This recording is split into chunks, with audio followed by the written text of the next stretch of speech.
Oimoranya kwa ramoge juang kama marama intiere arwa kini machiegni weche manyien mag oimore kama ikonu weche mopogore opogore kama oting'o okenge ma sirikal goyo mane ni kwe mochwere oduogo e gwenge mag Angata Barakoi kachielo koda ywak ma jonyuol pod ni godo mago mag nyithinde gino timo KJSEA kotenore koda chochni magin godo motelo ne yepo mag skunde tarik 12 ne jopuonjre go mabende dhi e skunde mag senior. Yakora mogi warangane moko mweche mawamiyo peka. Yes, napenda sherehe lakini ni vizuri unajipanga mapema. Nimechukua fursa hii kutonyima watoto wangu, sitaki kufanya mistake wazazi wangu walifanya. Jonyuol riyo chenro mag nyiewo gige somo ikindeni mag sikuku motelo ne yepo mag skunde higa manyien. Tukisha consult na tumeshakubaliana ati hii ndio policy ya chama, kila mtu aseme hiyo language. Ukishafungulia fisi imeingia ndani ya zizi la ng'ombe ama kondoo yako, utaambia hiyo fisi ati uanze na hii kondoo usianze na hii. Si inavieka yote. Fuok maduong' medo mienje duond bura mar ODM e wichung' mar duond bura no motel ne yiero mar 2027. After the lapse of 7 days, we will aggressively go to the next phase of picking up those illegal guns. Jodak ma Angata Barakoi ni kod dala biro maduoko bunde magin godo e tok chik kao kamano to sirikal biro kao gi thuon.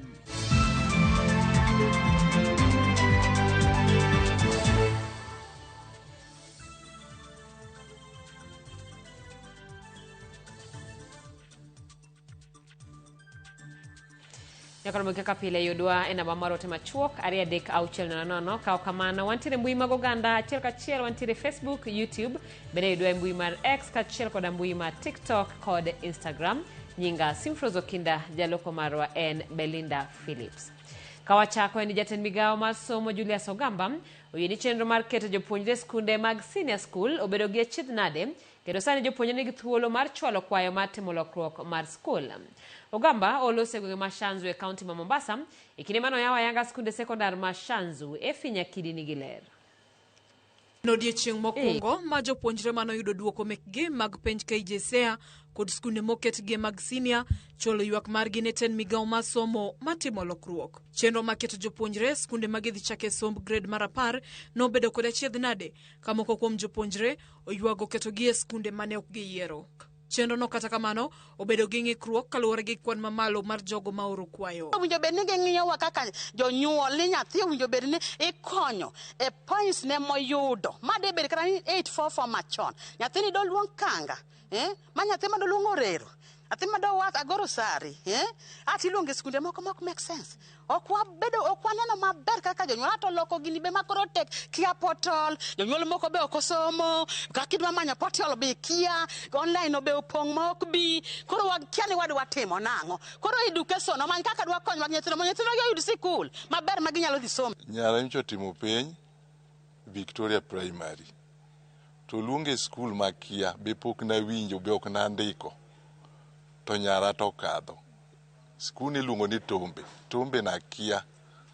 Koro okwange ni water nyithindo ywak e udi. Moko kuom jonyuol bende oywago keto jopuonjre skunde mabor kendo mae gwenge maonge arita makare. There are those sincere cases where parents they need to change, like there's a parent within Nairobi. Now the child has been placed in Meru, a day school. So some are sincere changes. Zingine, some are citing insecurity. A child from Nairobi has been placed to Baringo. Such a parent taki kwenda kule, and those are cases that are understandable. Koloso e gwenge ma Mombasa, jatend migao mar somo Julius Ogamba oyieni chenro maketo jopuonjre senior school nobedo gi achiedh nade kaluwore ni pod en lai manyien. Kata kamano, ojiwo jopuonjre kod jonyuol mondo mi or kwayo matimo lokruok e kinde mandala 7 ma migao mare ochiwo kaka yor yudo skunde magidwaro. Kwa sababu hii ni mfumo mpya, kulikuwa na challenges hapa na pale, lakini timu zetu wako kwa maofisi saa hii wakiendelea kurekebisha. So kama iko mwanafunzi ambaye alipata shule ambaye anaona kama sio mzuri kwake, ako na opportunity again for the next 7 days kurudi pale na kurekebishiwa shule ambayo anataka kuenda. Tuko na nafasi ya kutosha katika mashule zetu. So parents musiwe na wasiwasi. Gino maduong' machando jonyuol en ka bende gibiro yudo duoko mar skunde manyien mokete jopuonjrego kaluwore ni kinde modong' ma donjo senior school tin. Watero gi kanyo with this short time. Ma nyithindo idwa ni mondo report on 12 is just next. To skunde pok wayudo. Should we look for schools? Because only we would manage fees. Government is not serious. And the Minister of Education, the government is working wrong. I want to assure the parents that we will make it, that the process is okay, the commitment of the government is visible, and all will be well. Efinye Kidi, Ramogi TV, Nairobi. Kawadhi nyime ni jodak ma Angata Barakoi koro ni kod ndala biro kende mar duoko bunde magin godo e tok chik kao kamando sirikal biro kao gi thuon. Kolose kinde limbe mare siteti kamano bage rumo kod jotend arita mopogore.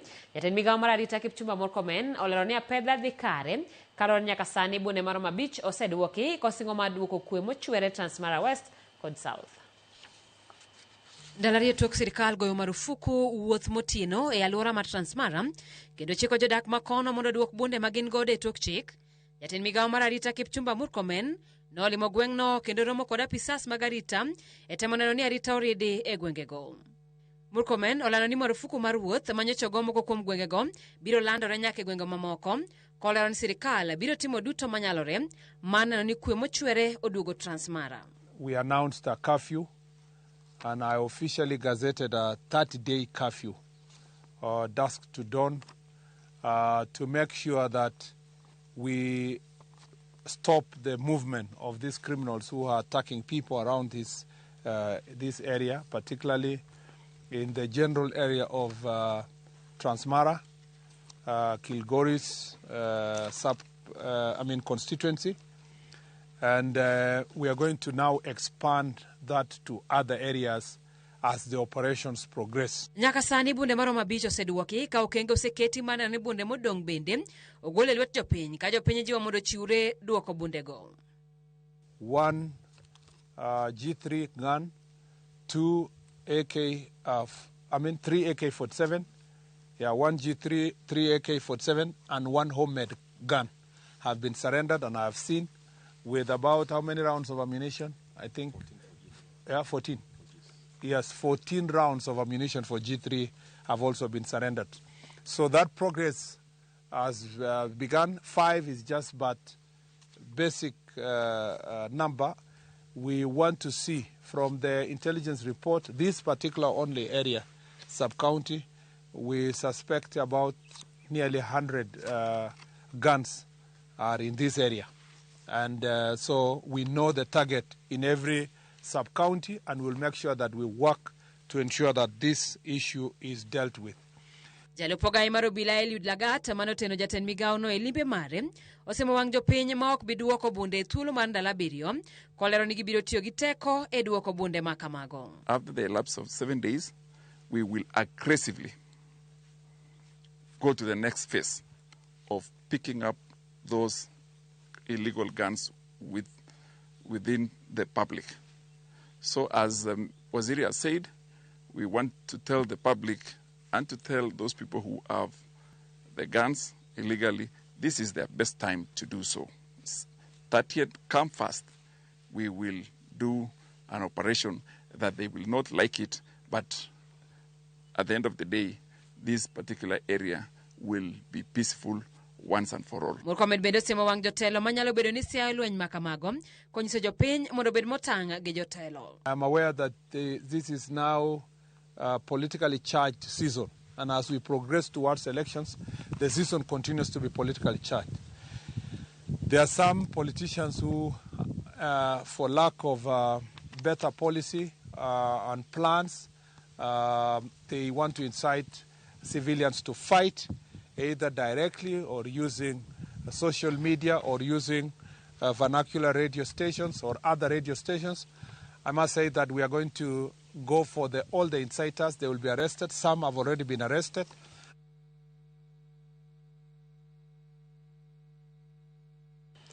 Ikiri mang'eny oganda koro thoroga chanore ne weche mag skuku. Mokuom jonyuol koro sani lao sa kod nyiewo gige skul Kagilero ni en kinde makare nyiewo buge kapok nengo ne oidho kendo neno ni gitiyo kod omenda marach e kinde nyasi. Johala mag buge yango ni okang' ma kama obedo mayot kalora ni lai mar somo manyasani nitiere kod chenro mobidhore. Jafwambo mar Cynthia Onyango olimo moko kuom kuonde uso gig somo kendo miyo wasigana ni.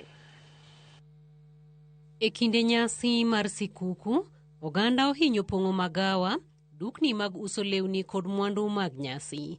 Chal ma kata kamano kinde ni pogore matin kaluwore ni thoth ji ineno e dukni mag gige somo.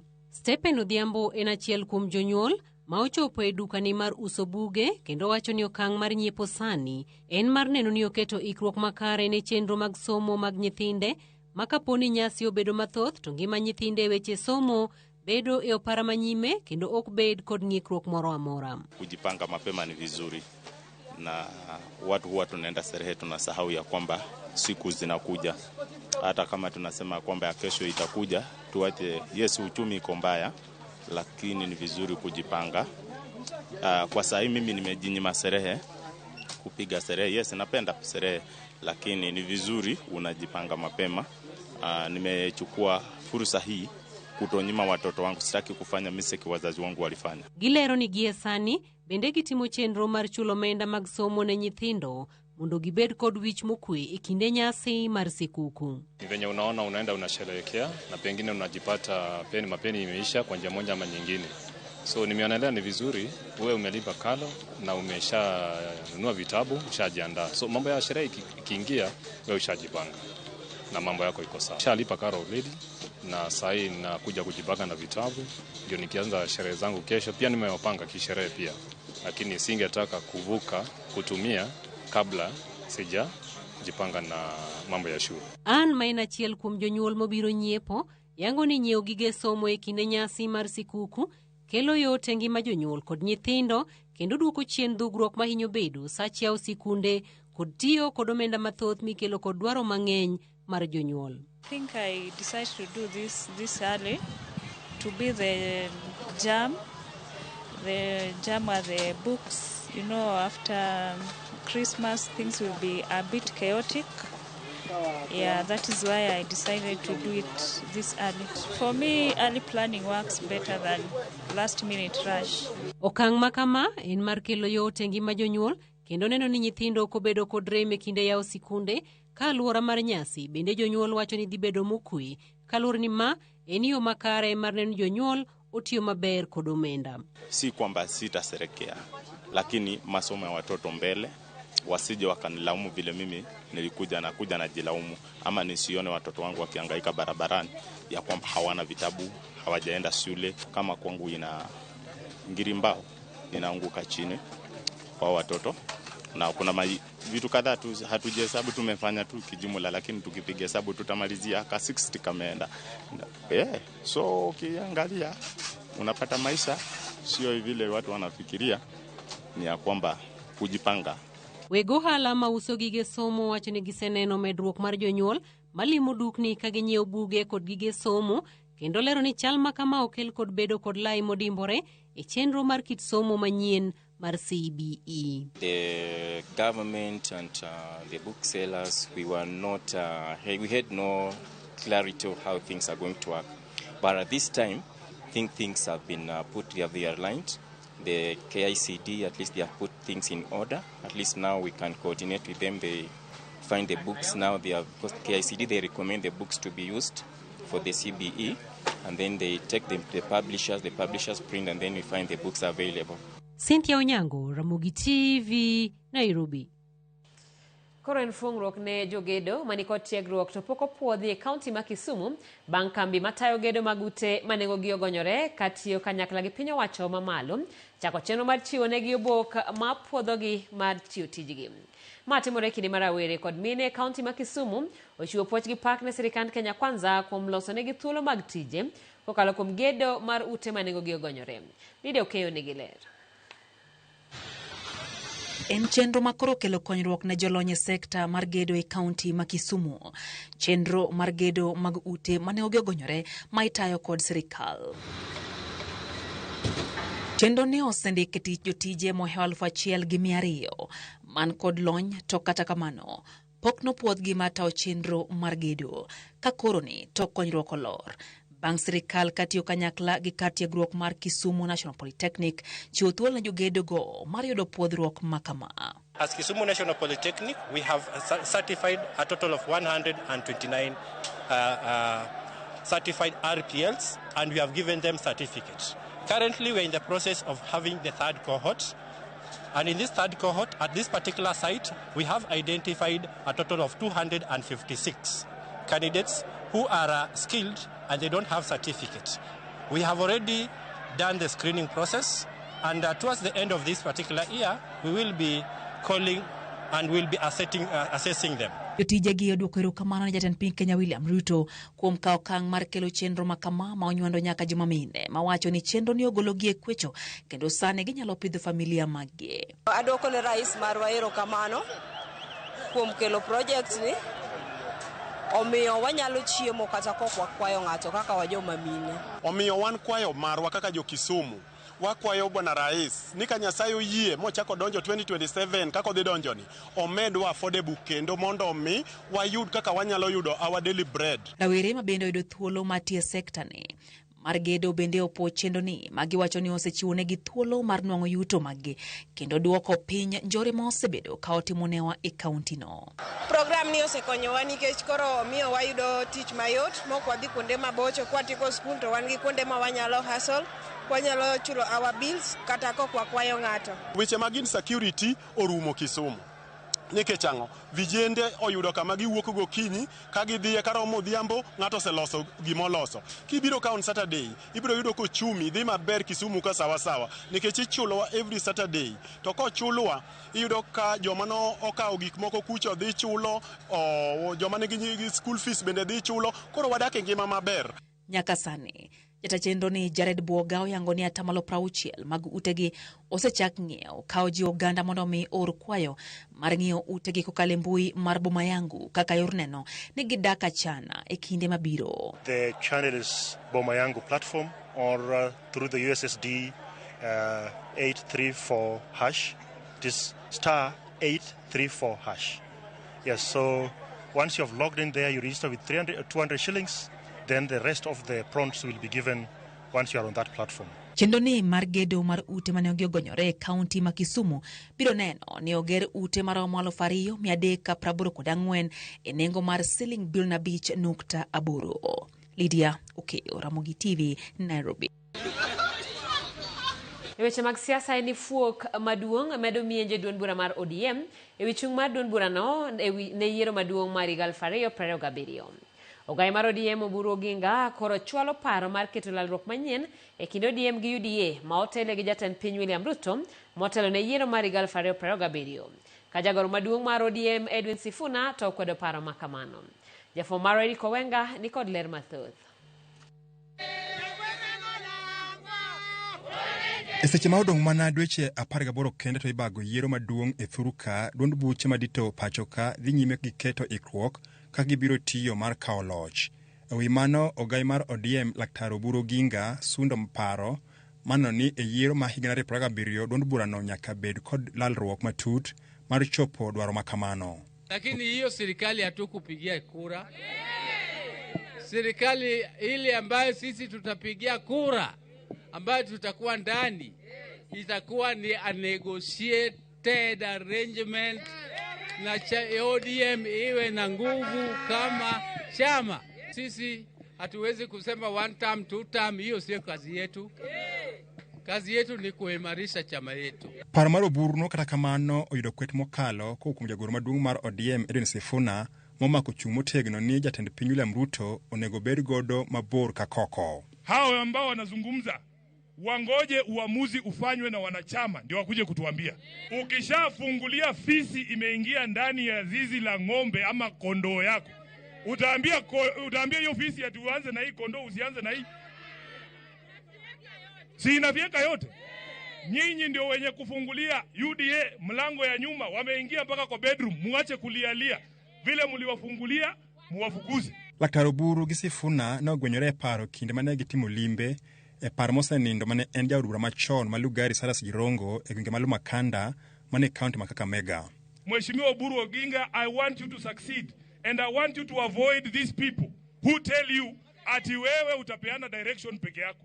Kwa sababu wanajua wanaweza kukukona mahali wakufungie mahali waseme wewe ndio useme hivi vitu. Usikubali, na mimi hapa Lugari najua ni watu ya one term. Hata usikuje kuuliza, watakuambia utembee kila mahali. Utembee kila mahali, ukuje Bungoma tukuambie Bungoma ni one term. Ukuje Nairobi tukuambie ni one term. Alafu tufanye uamuzi kama chama. Lakini tukisha consult na tumeshakubaliana ati hii ndio policy ya chama, kila mtu aseme hiyo language. Isiwe tukitoka hapo huyu anasema language yake, huyu anasema language yake, huyu anatakia ukubwa huko. Ukubwa ni chama. Paro mar Oburu mar lalruok e kind ODM gi UDA obiro mana seche manok kende tok jakom mar ODM ma bende en gavana ma Homa Bay Mikael Gladys Wanga gi jaod bura ma Suna East Junet Mohammed mulo dwaro maket kod mano wuok tich mar jumani. Moving forward into 2027, we will have to sit on the table and negotiate for what ODM is going to get. Hatujapigia kura, ndio umetupatia 6. Sasa hii kama wanataka kura chetu cha ODM ya 2027, lazima waweke vitu kwa meza. Watuambie wanapatia sisi ngapi. Lazima watu wazungumuze. Karako doko ni jonon weche mag siasa e thuruka to lero ni sund mar mokum jotend ODM mar lalruok en okang' mageto medo ndhandhu mar chama no e wi lemo mag biro yudo e kind yiero maduong'. Luoro nitie ni gwandruok makamano bende nyalo keto ODM kama ding'. Magi timore seche ma nonro mar Tifa to noyango ni mbi mar ODM pod ni malo moloyo duond buche te e thuruka. Eric Owenga, Ramogi TV, Nairobi. Jaod bura ma Kisumu Central Joshua Oron emedo kwayo oganda mawuok Kaluo mondo dhi nyime kod ndikore kaka joluto ombulu ni mar mano kende e yo maginyalo keto e apis jotelo magidwaro ka yiero ochopo. Oron wacho ni luoro nitiere ni rowere pok owuok oko moromo mondo gikaw ombulu ka omedo ni kaka jotelo gidwaro rango kenge maneno ni ojende owuok oko. Jaod burano ne lose i Kaloleni Shauri Moyo Ward seche mane opogo chiemo ne mine eneno ni jogo ma yuto margi tin bende riwore kod oganda jo Kenya duto e dhialo chieng' nyuol ruodhwa.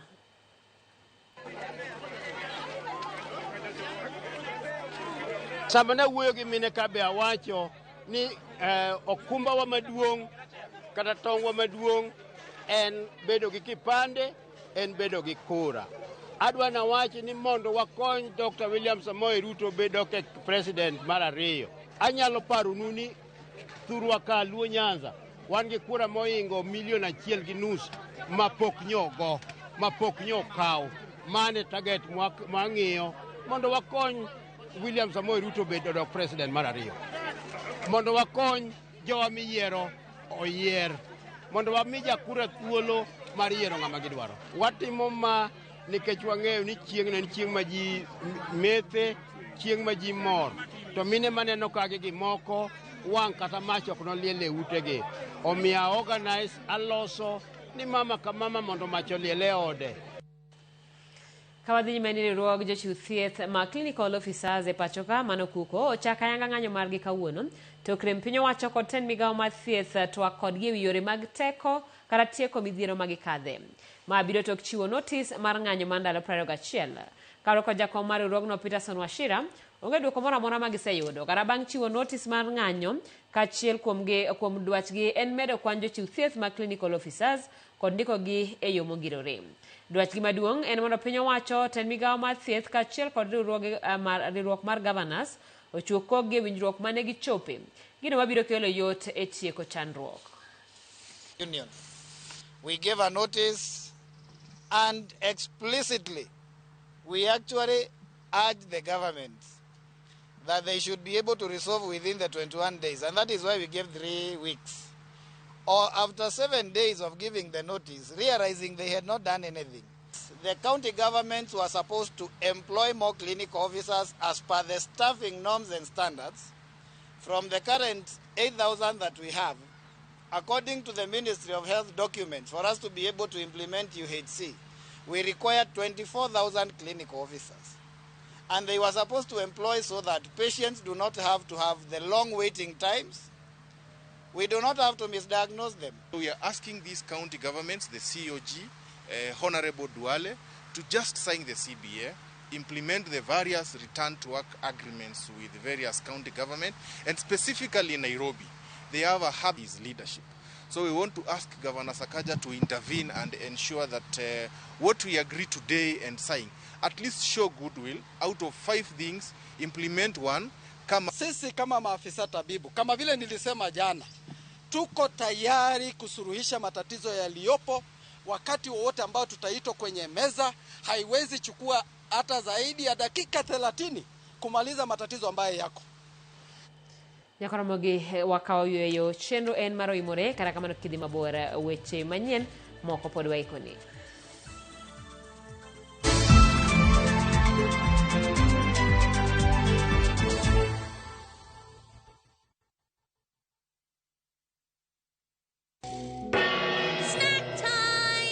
Brought the macaroni. This festive season, let your kids make merry with some kids entertainment on Viusasa. And it's lots of fun. From hummingbird tales to the DIY episode in Bumblebees. I love my slime. And some farming lessons in Little Farmers. What's black pepper in Uganda? Kamulali or Mudagavu? What? To the action-packed Kong Kong land. Oh yes! Watch these plus many more kids content only on Viusasa.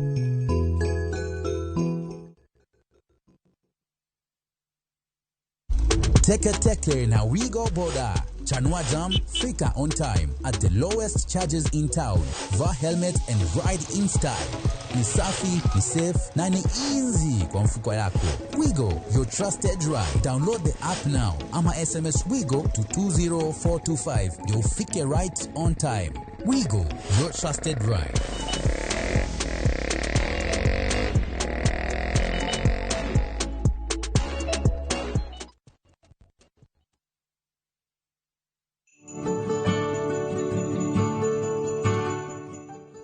Mor kod ilo kwa kopinya kwa mgejo wange kinde gima wantie sikuku. Dok rombe kachel kod diek thosi waya. Mor ma wan go sani nyakon mgejo wange kiki cham kendi nyakon mgejo wange para ne nyawadu. Wangeni okosebedo igama yota hinya lakini kalure kod nguono ma Nyasaye ochopo wanyaka kuma wantiere odiochieng' makawuono ni endi. Emomiyo wawacho ni Merry Christmas.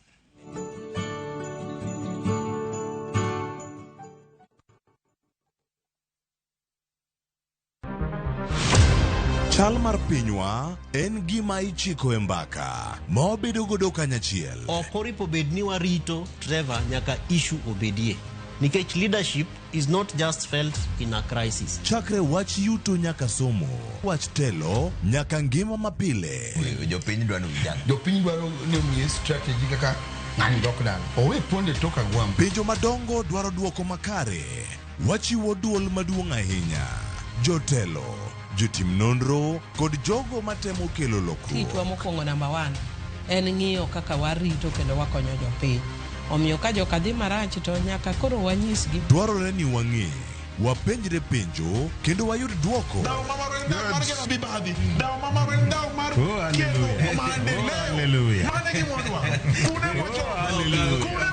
Riuri kod Trevor Ombija, Tich Adek, Saa 3 otieno mana e Ramogi TV.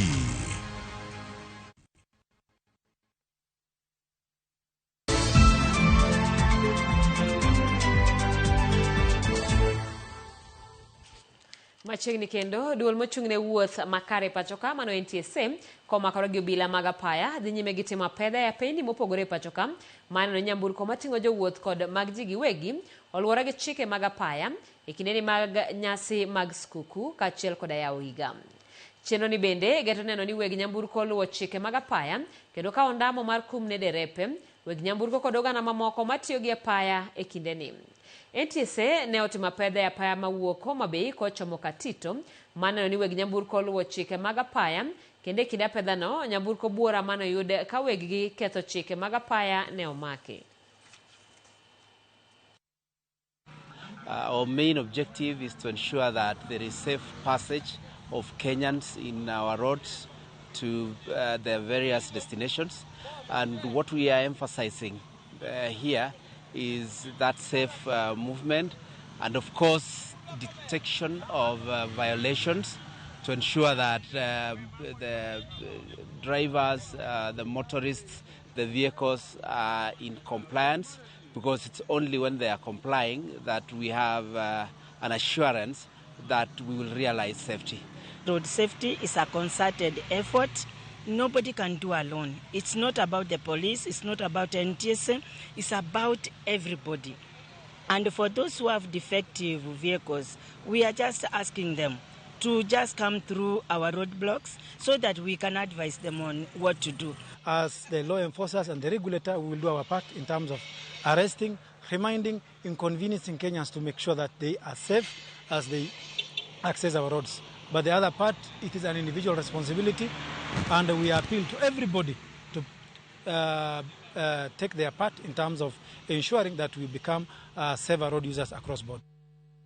Lokruok mar kor lwasi en achiel kuom gigo mikoni oserocho chenro mar pur kod pith e pacho ka, gino makoro nyayo midhiero mar kech kaluwore gi nok mar chiemo.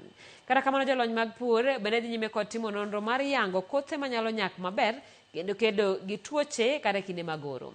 To ka jafwambo marwa Mombasa George Aoko lerono, jolony ka timo nonro mar Kalro Mtwapa koni giseyango koth ochele manyasani magikoni nyak maber kendo nyalo pidho ganda jo Kenya duto machwal mamoko e pinje maoko. Ochele en achiel kuom chiemo mideo gi oganda mathoth modak ka dhood nam chumbi, kuma bende itise kod nyinge mopogore kaluwore gi kit tedo mare kaka biriani, pilau kod wali e kind nyinge mamoko. Kata kamano, lokruok mar kor lwasi osebedo ka kelo wich bar ne jopur mag ochele ka dhood nam chumbi, gino mamedo duoko chien keyo mare. Zamani ilikuwa hatukadirii kwamba ni kilo ngapi ama ni gunia ngapi ama ni gunia ngapi. Ilikuwa tukivuna tu tunaweka kwa gala. Panya nao haya, wenyewe haya utakesa, kwa hiyo ilikuwa hatuhesabu. Mbolea hawaweki, kupalilia wanapalilia wakiwa wamechelewa. Kwa hivyo mazao yamekuwa ya konduni sana. Na Karoleni sub-county tumekuwa tukipata kwa ekari moja kati ya magunia 4 na 5 ya mpunga. Ulikuwa kitambo wanatoa gunia 8 mpaka 16 kwa ekari moja, ambayo ni duni kabisa, maana wakulima walikuwa hawatumii mbolea. En wach momiyo jolony mag pur kod pith e kar timo nonro mar Kalro Mtwapa obiro kod paro mar temo kodhi manyasani midendo ni komboka mageto rakore gi midhieche kendo medo keyo mabup. James Kasenya, ma en japur mawuok Lungalunga e kaunti ma Kwale, pimona kit kothe magisebedo ka gitiyo godo magikoni oro kaachiel kod kute oheo. Pachanga natumia miezi 7 ili kufanya nini? Kuweza kukua ama kuwa tayari. Lakini saa hii tumefundisha variety nyingine nzuri ambayo inaweza kuzaa miezi 3-4 na inakuwa tena inazaa uniform. Ikianza kukauka, kwa sababu mahindi kwa hekari moja nilikuwa naweza kupata gunia 8, na nikiweka na gharama pia kwa kweli inakuwa ni costly, lakini hailipi. Lakini kwa sasa ninalima mpunga, na kwa sasa ninalima mpunga, naendelea kulima mpunga. Kwa hekari moja ninapata gunia zaidi ya 35 mpaka 40 za kilo 90. Kwa hivyo nikilinganisha na kile kilimo cha mahindi, ninaona mpunga kwa kweli unafanya vizuri sana. Mahindi ni kilo shilingi 25, lakini mchele tukikoboa tunauza kilo shilingi 120. Kwa hiyo unaona tofauti ya mpunga, mahindi na mchele. Kata kamano, jolony koni nonro gi yango ni pur mar ochele ka dhood nam chumbi nyalo timo maber ka gitiyo gi kothe mowinjore.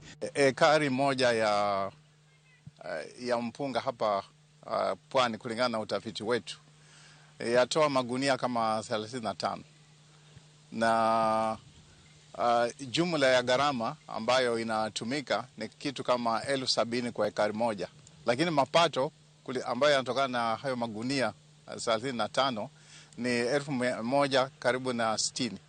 Kwa hivyo waona kwamba kilimo cha mpunga hapa kinafaa zaidi, kwa sababu kina faida kubwa hata ukilinganisha na mimea mingine. Ile potential iko huku ni kubwa kuliko ya Mwea na Nyanza na Western. Kwa mfano, wakichagamkia hizi bin bora za ukuzaji wa mpunga, ile mpunga ambayo inatoka sehemu za Mwea na Hero na Western, inaweza kuwa hiyo ni ya kuuza nchi za nje, lakini ile tunasalisha hapa jumuiya ya Pwani, iwe ni ile mpunga tunatumia tukiwa nchi mzima. Gikoni kodhi magiyangono en mano makao thuolo matin mar nyak kendo kedo gi kute kaachiel kod oro. Koth ocheleno magikoni osetemi puothe mopogore ka dhodh nam chumbi geto duoko chien kwan ochele ma piny Kenya osebedo ka kelo kuwuok e pinje maoko. Eneo la pwani lina sehemu kubwa, ardhi bora sana ya mpunga ambayo hata yaweza kuzidi Mwea na Ahero. Na mbegu sasa tunayo ya Komboka. Tunaona utachagia katika kupugusa ile mpunga ambayo tunaleta kutoka nchi za nje, ambayo ni 800,000 metric tons. Ndio ile mpunga tunaagiza kutoka nchi za nje, na inagharimu nchi yetu shilingi bilioni 85.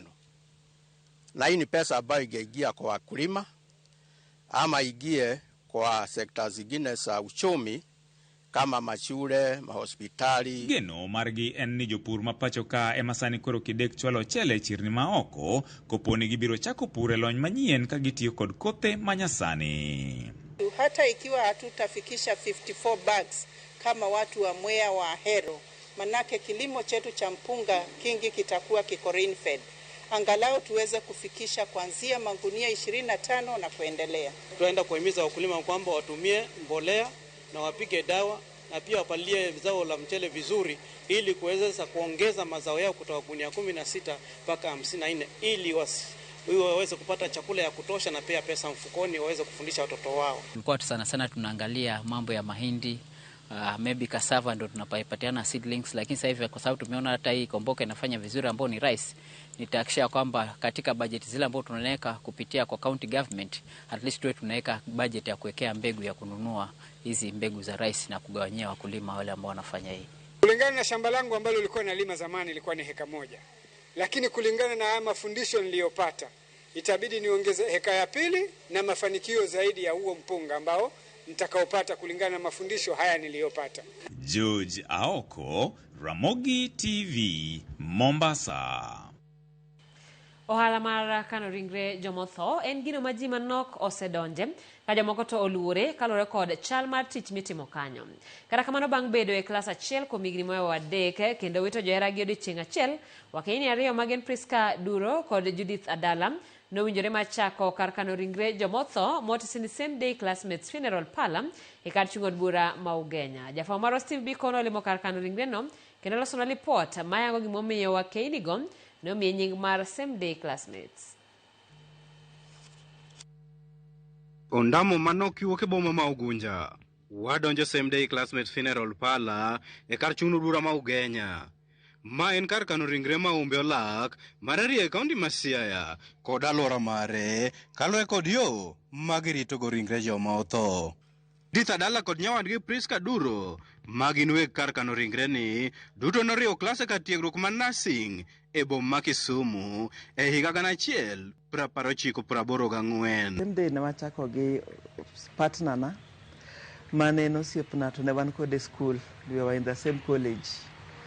Kane wa train kaka nurses. So ne wan ka achiel e class Kisumu Medical Training Center back then 1984 kama nwa trained to be enrolled community health nurses. Bang' tieko tiegruok, Judith kod Priska mane tiyo kuonde mopogore duto noyudo kar dak e gweng' Masega kendo chuogi bende ne gin osiepe matuklo. E higa 2014 chuogi notuore kuom kinde manok kendo giduto ne giwito ngimagi odiochieng' achiel ka ik margi to notime thuolo mopogore. We were sick at the same time. My partner iluongo ni Judith Adala. Chwore was sick. Ana bende chwora ne tuo. Koro chwore, unfortunately chwore manokwongo tho. Chwore notho first, then chwora otho second. On the same day, chwore notho at 3 p.m. to mara otho at around 7 on the same day. Waduto joutewa ne gin osiepe, jaode ne japuonj, jaoda ne daktari, to bedo ni ne gin residents mag Sega, ne gitimo ohala kamoro achiel. Kane gichako tuore, to kanochopo tarik 14 dwe mar 5 higa 14, kuom hawi marach Nyasaye nokawo gigi duto. Ne githo about 6 hours apart. Jaoda notho osiptal Kisumu, jaode bende notho Sega kae. Bang' kadho lit mar wito johera gi odiochieng' achiel, wakeinigi nomanyo yo mar chiwo luor ne johera gi kod tego osiep e kindgi kokalo kuom chako ohala e kinde mane gijok dhi e rutaya. En nogombo ni wayaw osiptal. To anto naserana private hospital before. To naneno ka challenges ng'eny.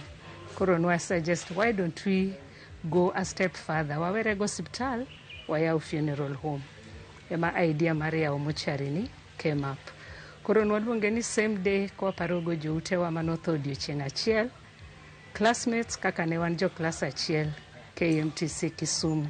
Kuom mano, e higa 2017 ne gichako gedo mar karo kan rigreni manyingo nywando tho mar johera gi odiochieng' achiel, same day kod bedo gi class kanyakla classmates bang' kawo pach jopiny e wi ohala no. Then we just said no again. Then wachako ger. Kure na wachako gero this mortuary 2017.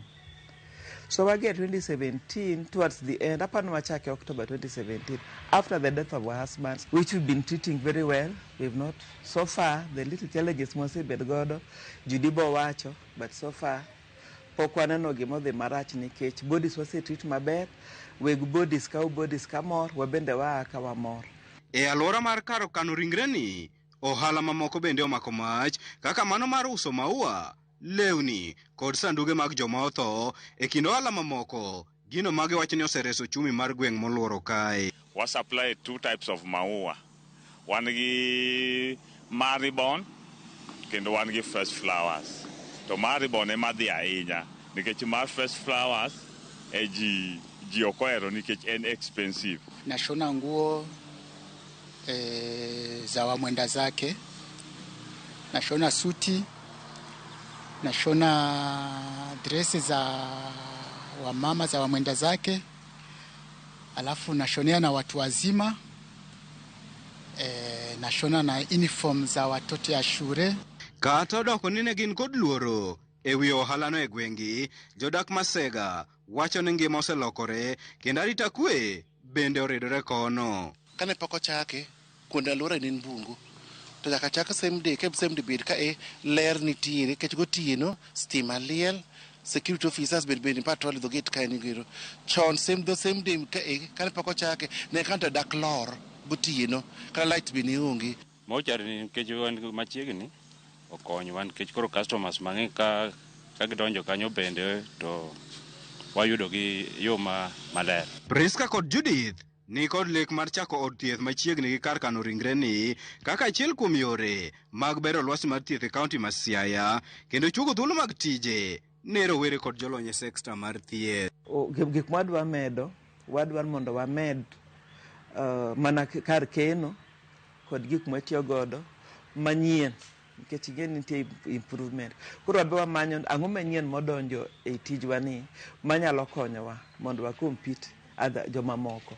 Koro one other plan ma wan go, wadwa ni maybe by next year, wadwa ni wagero hospital, a small outpatient and an observation ward. Wasetiyo tij mortician, koro wadwa dok e tijwa mar nurses. Kaka nwa train as nurses, we want to continue our nursing. Kendo wadwa ni watim nursing marwa mandalo ka, ma was proper nursing. Kata odoko ni en ohala mathoth ji pok odonje, kendo ji mamoko to luore, ne wakeini ariyogi mano chako same day classmate funeral parlor kar kano ringre mayudore e kar chungo bura ne Rima Ugenya. Ma en ohala manyaka dhi nyime ni mar en kod nengo mathoth. Steve Biko, Ramogi TV, Siaya. Erokamano nya Steve Biko. Wadhi nyime kama riwruok moro mar kor gweng' kata CBO e kaunti ma Homa Bay ochako chenro mar chiwo puonj ne jopiny e kor gwenge mopogore e kaunti no ewi midhiero mamadho kong'o sasa kod tiyo gi yedhe mamoko mamero ji kelo ne ngima dhano.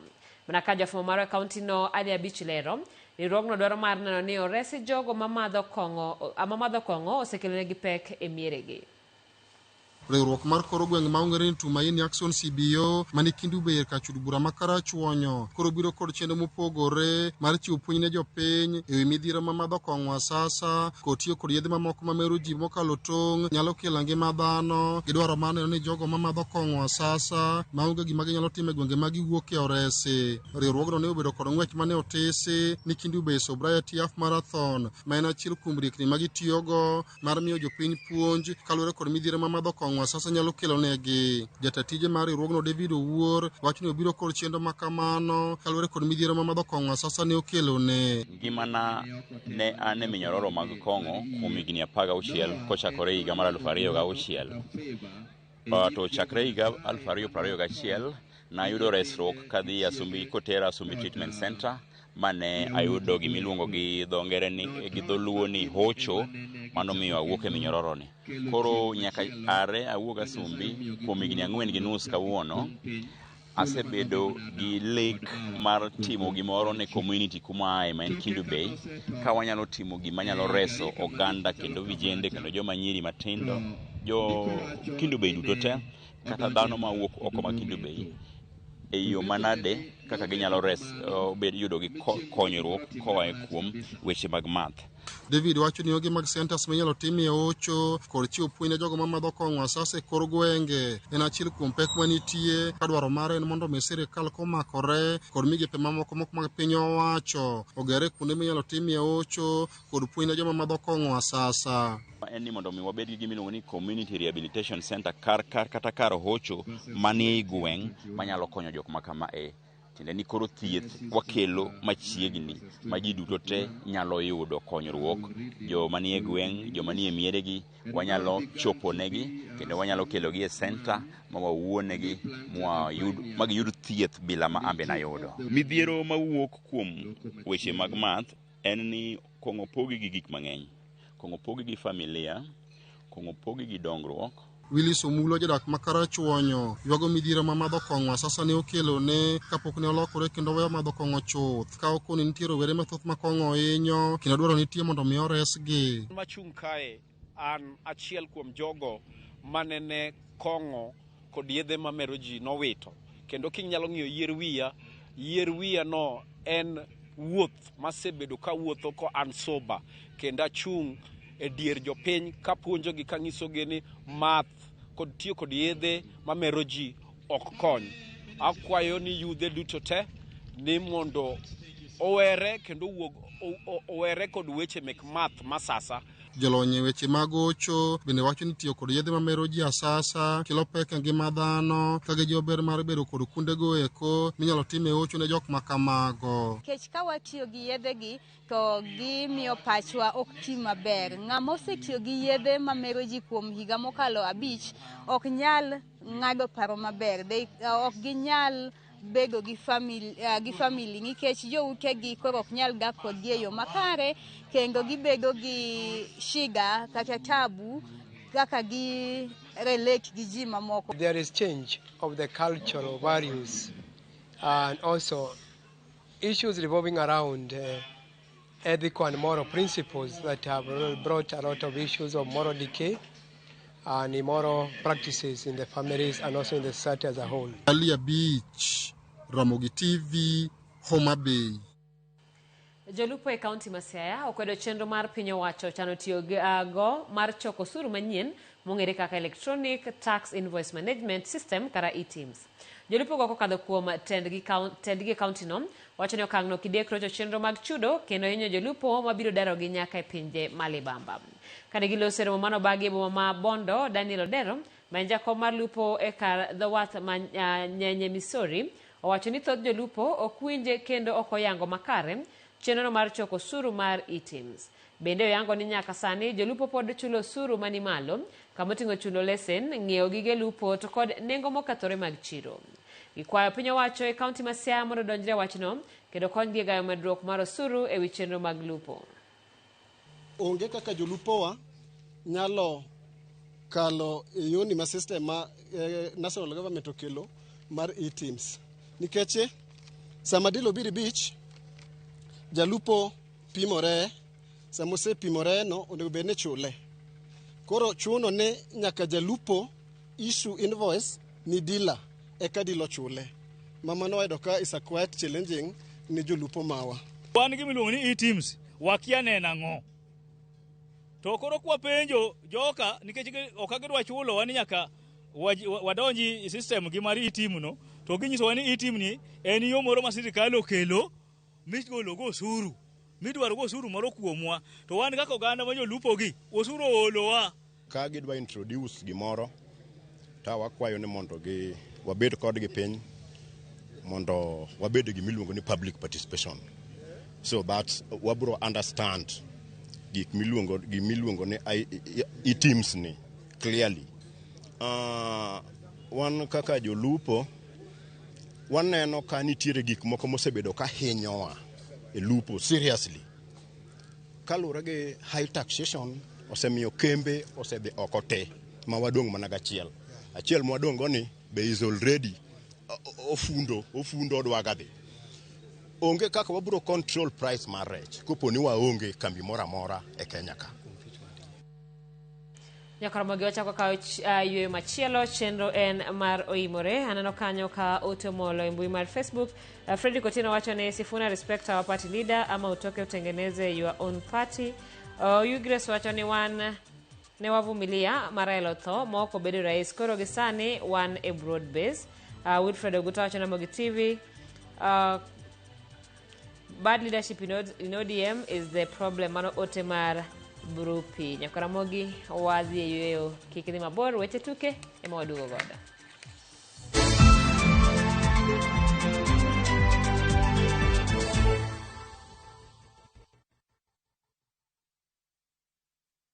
Are you a Kenya government civil servant no konaka emergency? Maybe your child is sick, rent is due, or unexpected trip came up. Usiji box kwa noma. Borrowing on MyMobi is now upgraded to a whole new level. Forget that old story of filling out forms or waiting for HR to approve your loan. MyMobi is now instant self-approval. Simply apply for your loan, enter the code sent through SMS to approve the loan, and the cash hits your M-Pesa instantly. Sasa, hakuna mambo ya payroll imefungwa. Sort noma zako anytime, any day. Whether it's a weekend, holiday, or the middle of the month, MyMobi is open 24/7. Dial *531# and get up to 20,000 shillings to sort your emergency. Repayment is easy. Pay early via M-Pesa or let it be deducted from your next payslip. The choice is yours. No paperwork, no drama. Ni wewe tu na simu yako. With MyMobi, now you're in control.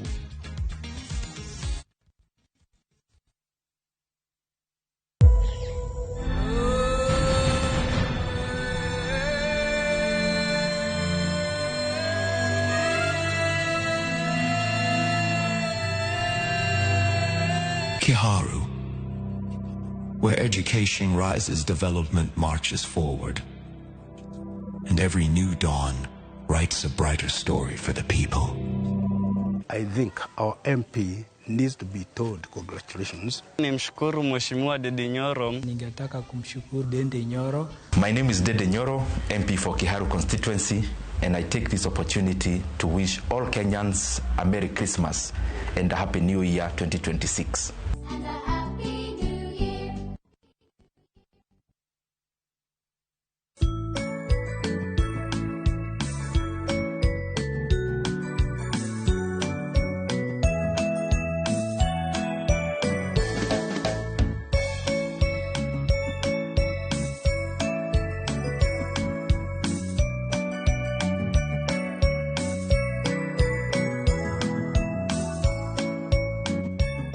Dial *860*413# to get Jingle Bells as your skiza tune.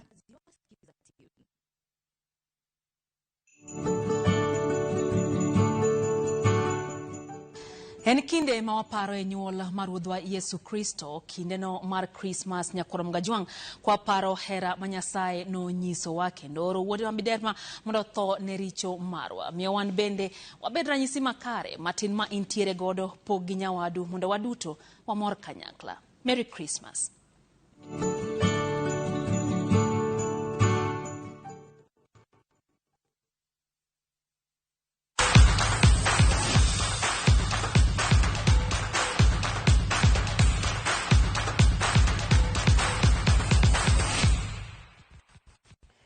machiegni paw tuke, klab mar AFC Leopards oidho nyaka e thuolo mokwongo e chung mar klepe e lig maduong' e pacho ka tok loyo klab mar Bidco gol 1-0. Klab mar Ulinzi komachielo oyudo fuong'ruok tok loyo Posta Rangers gol 3-0 nyoro. Loch ma kamano golo Ulinzi kamarach kendo ketogi e thuolo mar 14 gi points 16. Tusker nitiere thuolo mar 2 point 1 nyim Gor Mahia mabiro rito duoko mar FKK e wi tukgi gi Nai Boys mane ochungi dakika mar 58 tok lweny bede e lap mar Dandora. Kariobangi Sharks komachielo winjo matek nyaka sani gimako thuolo mogik e chung mar timbe.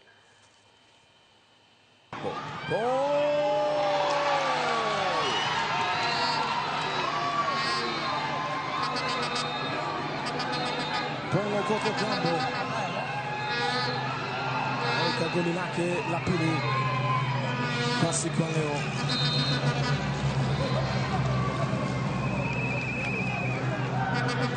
Wenye lango wakatili kabisa basi.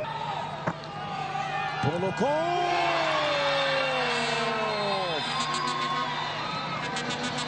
Emmanuel Mission anapata hat-trick ya kwanza kwa msimu huu imepatikana kwa kupitia Ulinzi Stars. Sasa